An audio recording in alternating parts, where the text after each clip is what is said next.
Otílio Rodrigues, interage de Campinas, em São Paulo.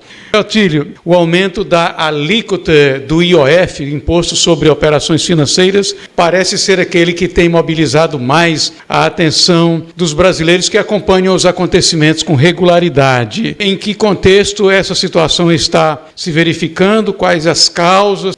É importante esse tema, tem tudo a ver com o cidadão, com o nosso cotidiano, porque nós estamos cansados de tanto imposto, aumento de impostos.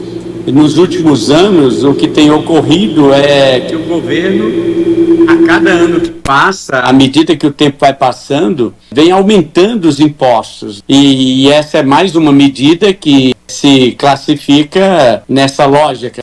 Qual que é a questão? O governo encaminhou ao Congresso uma medida onde, através de decreto presidencial, porque para se aumentar impostos no Brasil, é necessário se atender a alguns requisitos. Entre eles, não vou citar aqui todos, mas o mais importante é o seguinte, é o princípio da anterioridade, ou seja, para você criar ou aumentar impostos no Brasil, você tem que fazer isso em um ano para vigência a partir do ano seguinte. Nesse caso específico do IOF, isso não precisa atender a esse critério, porque o IOF ele é um imposto sobre operações financeiras, que ele incorre sobre crédito, câmbio e seguro, como o próprio nome diz, imposto sobre operações financeiras, e pode ser alterado por um simples decreto presidencial. E aí o governo encaminhou esse decreto, de alteração, para ser, é claro que isso tem que passar também pela aprovação do Congresso. O que isso muda? As operações de moeda estrangeira, se você tiver que fazer uma aplicação no exterior, fazer uma remessa de alguma importância para o exterior, para compra de qualquer produto, serviço, bem, serviços médicos, seja lá o que for, a partir de agora passa a ser tributado em 3,5%. O caso também que afeta bastante a vida do cidadão comum, compras internacionais, que hoje você pode fazer através do cartão de crédito internacional, o governo aumentou a alíquota de 3,38% para 3,5%. Uma outra alteração também aconteceu nos planos de VGBL, que são os planos de previdência privada, acima de 50 mil, os novos aportes que um cidadão faça em um plano de previdência privada, que é uma poupança para sua aposentadoria, se o cidadão fizer um aporte acima de 50 mil reais, teria que pagar um IOF, que anteriormente isso não era pago. E tem alguns empréstimos e financiamentos também concedidos à pessoa jurídica que anteriormente não era tributado e agora passou a ser tributado. Claro que aumentar impostos sempre foi, em toda a história humana, uma medida que gera reações, conflitos. E por que o governo está fazendo isso? Ele está fazendo isso porque é um governo perdulário, uma gastança irresponsável, além do que arrecada, e para fechar as contas, a partir do arcabouço fiscal, o governo assumiu o compromisso de zerar o déficit em 2025 e de gerar um superávit em 2026. Só que o governo continuou gastando desmesuradamente e agora tem que fechar as contas, porque senão é crime e pode ser empichado se não fechar as contas, assim como Dilma foi empichada. E aí, como que o governo vai conseguir fechar as contas? Para fechar as contas, teve que aumentar esse imposto, que representa 20 bilhões em 2025 e representa um aumento de 40 bilhões em 2026, que não vai zerar o déficit, nem vai gerar superávit, mas vai estar dentro daquele intervalo permitido pela legislação.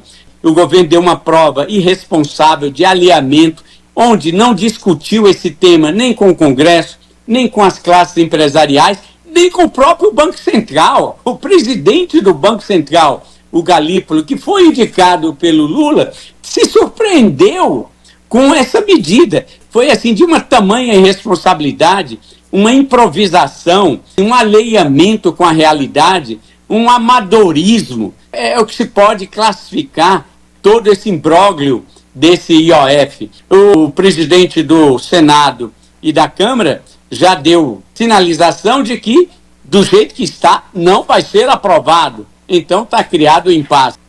Quais são as consequências, as principais consequências? Você já falou de algumas, mas quais aquelas que você destacaria para a economia brasileira, se isso for aprovado, e principalmente para nós, cidadãos comuns? Existem alternativas, Otílio, para esse problema? Na tua pergunta tem duas questões. Primeiro seria assim, quais as consequências? Eu classificaria as consequências em duas, para as pessoas físicas, para o cidadão e para as empresas. Para as pessoas físicas, as consequências já foram mencionadas, o encarecimento. Se alguém tiver que fazer alguma compra no exterior, e hoje é muito comum, se faz de casa com a facilidade e a simplicidade da internet, e também no caso do câmbio, se você precisar fazer um investimento, não só empréstimos, mas também um investimento em qualquer tipo de moeda estrangeira, você incorreria nessas compras. Como qualquer compra a ser paga com cartão de crédito, também estaria incorrendo nesse aumento. Para a pessoa física, a consequência seria essa. Para as empresas, o encarecimento do crédito, as empresas utilizam um recurso muito comum no mercado chamado desconto de duplicatas, ou seja, você vende a crédito para o consumidor, uma empresa, principalmente as pequenas e médias empresas, isso é vital, é essencial, elas vendem a crédito para o consumidor, mas como elas precisam do dinheiro, vão no banco e descontam aquela duplicata. O banco faz o adiantamento para a empresa e cobra, claro, uma taxa de juros pela antecipação do crédito. E agora, essa operação, ela foi majorada, porque ela é aumentada por conta dessa elevação da alíquota do IOF. Essa é uma consequência para a empresa. Isso vale para o desconto de duplicatas, isso vale para os empréstimos de capital de giro, isso vale para alguns empréstimos que as empresas fazem para rolar as suas atividades normais, rotineiras. E, claro, as empresas transferem esse aumento de custo para o consumidor, para o cliente, que somos todos nós. Não existe jantar de graça. Indiretamente, o problema das empresas repercute no cidadão, porque esse aumento do IOF equivale a algo, pelos estudos que foi feito, inclusive por um ex-professor, que é uma grande autoridade econômica, o Monsueto Labor, e ele fez um estudo agora e divulgou recentemente, que esse aumento do IOF representa o equivalente a 4 pontos percentuais de aumento na Selic, que já é exorbitante, está em 14,75%, isso significaria o equivalente a um aumento da Selic para 18,75%, com todos os efeitos nocivos que o aumento de juros traz para a economia, como restrição ao investimento, encarecimento do crédito, queda na atividade produtiva e, consequentemente, no emprego, na renda e na economia como um todo. Essas são as consequências. Que alternativas o governo poderia contar? Em primeiro lugar, seria cortar gastos desnecessários, gastos supérfluos, como, por exemplo, as emendas parlamentares, que essa é uma briga que no Congresso, os parlamentares irresponsavelmente também estão junto com o governo nesse pacto demoníaco de atazanar o cidadão. Bom, então uma alternativa seria redução, como qualquer família, qualquer empresa, qualquer entidade, você tem que equilibrar gastos e receitas. Agora, o Lula, irresponsavelmente, para cultivar um populismo, fica gastando além da conta, a economia crescendo, porém de um modo insustentável, que vai se pagar um preço muito alto no futuro por conta da irresponsabilidade. Mas qual que é a lógica do Lula e do PT? Empurrar com a barriga até o ano que vem, que aí ele ganha as eleições e depois ele pensa no que vai fazer e como resolver o problema. Que outras alternativas, além de cortar gastos, o governo contaria? Por exemplo, seria o contingenciamento. Isso ele até chegou a fazer, congelou os gastos previstos no orçamento de 31 bilhões, o mercado tinha gostado disso, aí ele anunciou primeiro a bondade, para depois vir a maldade. Essa é uma outra alternativa que ele vai ter, talvez seja a alternativa de imediato, contingencial, ou seja, está aprovado no orçamento, mas não vai ser efetivado, não vai gastar, porque ele tem que fechar as contas. Outra alternativa que o governo teria